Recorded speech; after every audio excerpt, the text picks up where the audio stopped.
sideedan nooc midkood ayuu noqon karaa dhiigaaga O plus, A plus, P plus, AP plus, O minus, A minus, P minus, AP minus. ka hadli doonaa in qofka adiga dhiig kuu shubi karo ama dhiig kugu deeqi karo iyo qofkaad adiga ku deeqi kartid dhiigga.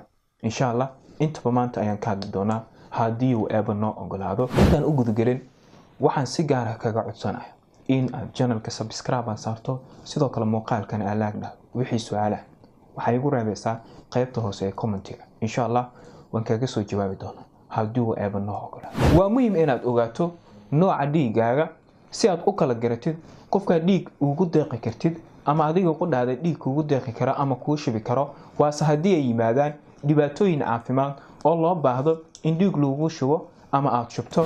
dadka qaar dhiigooda isma qaataan oo midka kale dhiig uma shubi karo. haddii qofka lagu shubo dhiig aan dhiigiisa isqaadanayn, jirka qofka wuxuu aqoonsanayaa in lagu shubay dhiig qaldan. isla markiiba nidaamka difaaca jirka waxay weerarayaan unugyada dhiigga cusub ee lagu shubay qofka, oo meesha waxaa ka dhalan karto inuu qofka u dhinto. hadda waxaan doonayaa in aan wax ka sheego noocyada kala duwan ee dhiigga. sidoo kale waxaan ka hadli doonaa ama sheegi doonaa qofka adiga dhiig ugu deeqi kartid ama u shubi kartid iyo qofka adiga dhiig kuu shubi karo. intaba waan ka hadli doonaa haddii uu eeba noo ogolaado. waxaan si gaar ah kaga codsanayaa haddii aad muuqaalka si fiican u fahantay, xagga hoose noogu reeb nooca dhiigaaga iyo qofkaad adiga dhiig u shubi kartid ama ugu deeqi kartid iyo qofka adiga kuu shubi karo. waxaan ku hormarayaa O plus. waa dhiigga caalamka ugu badan, waa 42%, taasoo micnaheedu ay tahay dadka dunida ku nool badidooda dhiigoodu inuu yahay O plus. haddii dhiigaagu uu yahay O plus, waxaad dhiig siin kartaa ama ugu deeqi kartaa dadku dhiigooda uu yahay A plus, O plus, P plus iyo AP plus. balse adiga waxaa dhiig ku siin karo ama dhiig kuu shubi karo dadku dhiigooda uu yahay O minus iyo O plus. waxaan u gudbayaa nooca xiga oo ah A plus-ka. dunida wuxuu ka yahay 31%, taasoo micnaheedu ay tahay dhiigga labaad ee dunida ugu badan inuu yahay.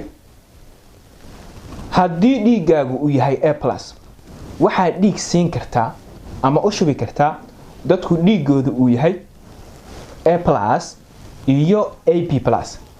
balse adiga waxaa dhiig kuu shubi karo ama ku siin karo dadku dhiigooda uu yahay O plus, O minus, A plus iyo A minus.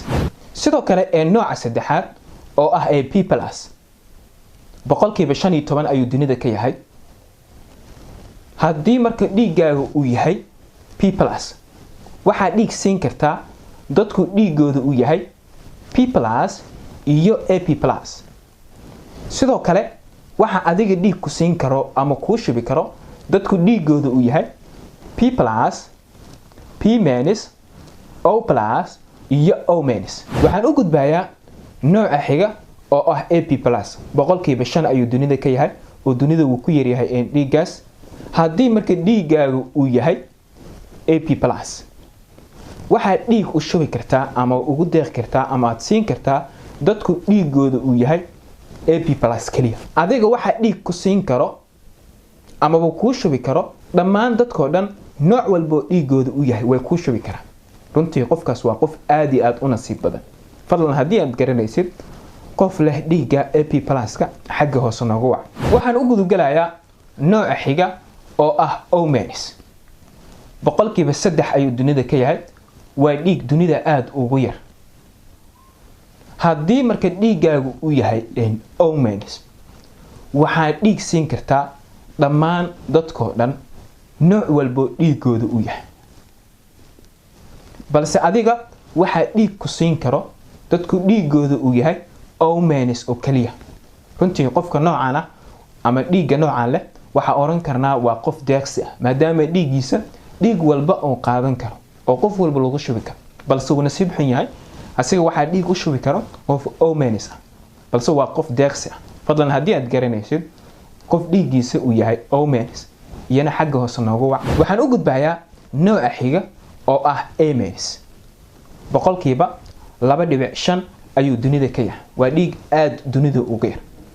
balse haddii dhiiggaagu uu yahay A minus waxaad dhiig siin kartaa amaba u shubi kartaa dadku dhiiggooda uu yahay A minus, A plus, AP minus iyo AP plus. balse adiga waxaa dhiig ku siin karo amaba kuu shubi karo A minus iyo O minus oo kaliya. sidoo kale waxaan u gudbayaa nooca xiga oo ah P minus. boqolkiiba 1 ayuu dunida ka yahay. waa dhiig aad iyo aad u yar. haddii dhiiggaagu uu yahay P minus waxaa dhiig siin kartaa amaba ugu deeqi kartaa dadku dhiiggooda uu yahay P minus, P plus, AP minus iyo AP plus. balse adiga waxaa dhiig kugu deeqi karo amaba kuu shubi karo dadku dhiiggooda uu yahay P minus iyo O minus oo kaliya. intaas kadib waxaan u gudgalayaa ama u gudbayaa nooca ugu dambeeya oo ah AP minus. boqolkiiba 0.5 ama 0.5 ayuu dunida ka yahay. waa dhiigga adduunka ugu yar. okay qof kale noocan waa in uu taxadir sameeyo.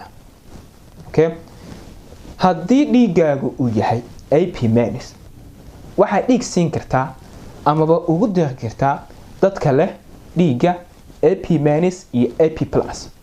balse adiga waxaa dhiig kuu shubi karo amaba ku siin karo O minus, A minus, P minus iyo IP minus. fadlan haddii aad fahantay qofka aad adiga dhiig u shubi kartid ama adiga kuu shubi karo xagga hoose noogu reeb. sidoo kale nooca dhiiggaaga iyana xagga hoose noogu reeb. intaas aanu kusoo gabagabeynaa. wassalaamu calaykum waraxmatullaahi tacaala